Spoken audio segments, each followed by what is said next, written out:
Salam, dərs 19-un izahına baxaq. Günəş radiasiyası və havanın temperaturu. Azərbaycan Respublikası mülayim və subtropik iqlim qurşağında yerləşir. Buna görə də mürəkkəb relyef şəraiti vardır. Əsasən subtropikdə qismən mülayimdə yerləşir. Ona görə də bol günəş işığı və enerjisi alır. Azərbaycanda günəşli saatların illik miqdarı 1800-2900 saatdır. Ən çox günəşli saatlar Naxçıvanın Arazboy düzənliklərindədir ki, 2900 saat təşkil edir. Yəni bu təbii ki, bir il ərzindədir. Talış dağları, Böyük və Kiçik Qafqazın dağ ətəyi zonaları, Qanıq-Əyri çay, Şollar düzü, Lənkəran ovalığında günəşli saatların illik miqdarı 2200 saata qədər olur. Naxçıvanın orta və yüksək dağlığı, Böyük Qafqazın yüksək dağlığı, burada 2800-ə qədər günəşli saatların illik miqdarı dəyişə bilir. Və Qobustan, Abşeron, Kür-Araz, Ceyran çöldə isə 2200-2400 arasında dəyişir. Respublikamızda ümumi günəş radiasiyasının illik miqdarı 120-160 kilokaloridir. Naxçıvanda bu göstərici maksimuma çatır. Və Şərur Ordubadda 145-150-dir. Dağlıq ərazilərdə 150-160-dır.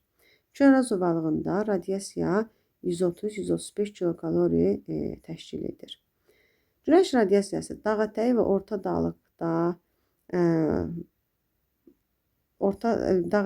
orta dağlığa doğru nisbətən azalır. Bu da bulutluluqla əlaqədardır. Orta dağlıqda bulutluq çoxdur deyə günəş radiyasiyası da az olur. Amma yüksək dağlığa doğru yenidən artır.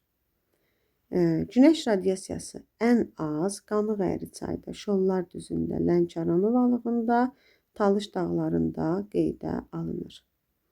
Günəşli saatların miqdarı havanın temperaturunun da müəyyənləşməsinə gətirib çıxarır.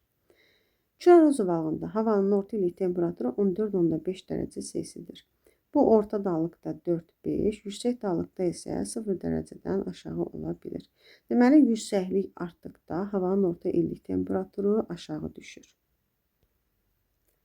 Çox illiklər ərzində müşahidə olunan ən aşağı temperatur mütləq minimum temperatur adlanır ki, bu da düzənlikdən yüksək dağlığa doğru getdikcə azalır.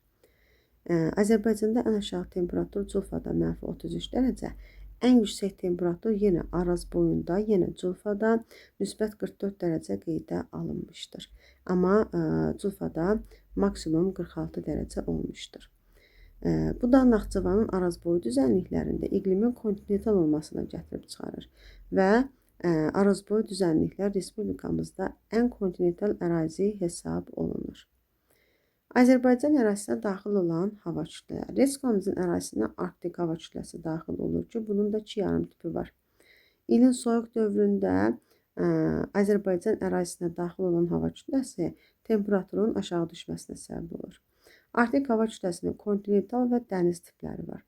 Kontinental Arktik Şimal Buzlu Okeanında Kara və Barens dənizlərinin donmuş səthi üzərindən Kara antisiklonunun təsiri ilə daxil olur. Hava bu zaman temperatur azalır, hava soyuyur, külək güclənir və qar yağır. Dəniz Arktik isə Şimal Buzlu Okeanın donmayan səthi üzərindən Şpitsbergen və Qrenlandiya adalarının Şimali Atlantika cərəyanı təsiri ilə yaranır və Respublikamıza daxil olur. Bu zamanda temperatur aşağı düşür, güclü yağıntılar yağır və küləklər əsməyə başlayır. Mülayim hava kütləsi də 2 yarım tipə bölünür. Mülayim kontinental, mülayim dəniz. Mülayim kontinental Şərqi Avropa, Qərbi Sibir, Qazaxıstan, Uran üzərindən Azərbaycana daxil olur və yayda quru, qışda qismən yağıntılı hava müşahidə olunur. Mülayim dəniz isə Atlantik okeanında Azor odaları ətrafında yaranır və Avropa üzərindən keçərək Azərbaycana daxil olur. Bu zamanda temperatur aşağı düşür, bulutluluq artır, yağıntı da yağmağa başlayır. Tropik hava kütlələri Şimali Afrika və Ərəbistan üzərində yaranır. Bu, subtropik antisiklonun təsiri ilə formalaşır. Azərbaycana daha çox yay aylarında cənubdan daxil olur, isti və quru hava şəraiti yaradır. Cənub siklonları Aralıq dənizi, Kiçik Asiya, İranın şimal-qərbi üzərindən daxil olur və temperaturun aşağı düşməsində buludlu küləkli havanın yaranmasına səbəb olur. Orta Asiya hava kütlələri Xəzər dənizi üzərindən daxil olur və buna ə, bu Asiya maksimumunun təsiri ilə formalaşır. Orta Asiya hava kütləsi ilin soyuq dövründə temperaturun aşağı düşməsinə səbəb olur. Və Xəzər dənizi ilə ölkəmizdə quru sahəsi arasında yaranan təzyiq fərqi yerli hava dövranında yaranmasına səbəb olur. Respublikamızın ərazisi üçün yerli küləklər səciyyəvidir. Məsələn, dəniz sahili ərazilərdə şimal küləyi, Çöhrəz ovalığında, Gəncə-Qazax düzündə şimal-qərb küləyi, mərkəzi aranda həm şimal-qərb, həm cənub-şərq küləyi formalaşır. Abşeronda dəniz sahilində Xəzri küləyi əsir ki, bu da şimal-şərq, şimal-qərb küləkləridir və temperaturu aşağı salır. Bəzi hallarda isə güclü küləklər əsir. Cənubdan, cənub-şərqdən daxil olan Gilavar küləyi, bu külək də qışda havanın mülayimləşməsinə, yayda temperaturun artmasına səbəb olur. Xəzər dənizi ilə ölkəmiz arasında biriz küləkləri suku ərzində istiqamətdən 2 dəfə dəyişən külək yaranır və dağlıq ərazilərdə dağ-dərə küləkləri formalaşır. Həmçinin Çöhrəz ovalığında ağ yel, Gəncə-Qazax Qarabağda qara yel küləkləri əsir.